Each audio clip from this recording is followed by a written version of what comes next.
your approach to managing nutrition needs to, let's say, a young athlete, especially on the growth and development portion of their lives, how does that work? Well, I think you got to look at two things. You got to look at building their mindset for nutrition.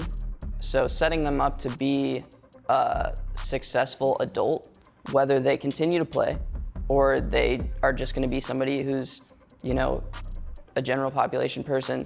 It doesn't really matter. You have to set up healthy habits with nutrition and a healthy relationship with food, first of all. And then making sure that they are eating just enough, because most of them aren't. Interesting, huh? And you burn so many calories throughout the day and you don't realize it, especially as a kid. Right? You're constantly running around, you're playing with your friends, maybe you play a sport after school. You're burning so much energy, and you want to replace that energy and also account for the amount of energy that it's going to take just for your body to grow. So that's a good point. For kids, they move way more, right? They're constantly moving. Always moving. So the intake needs to match, or even in a surplus sometimes, depending on if they're in season. Yeah. Because it's interesting that you said that, because some of this, they have their high school sports, let's say soccer during high school, but they also have club soccer too, and they're playing outside.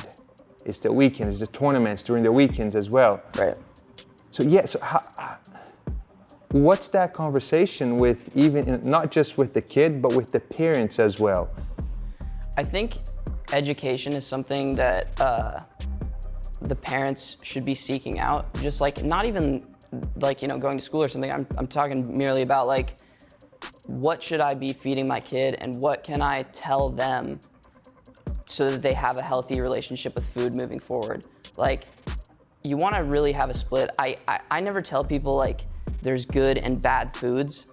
We were talking about that before the podcast about like, pizza and ice cream and stuff, and it's like there's a place for that in everybody's diet, right?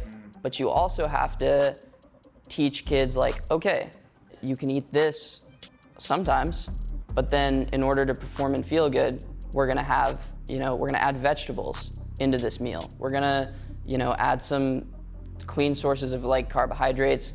We're gonna add a lean protein source. So you're fueling yourself properly, but then, it's also like, you wanna maintain that healthy relationship with food and not label foods good or bad. That's a good point.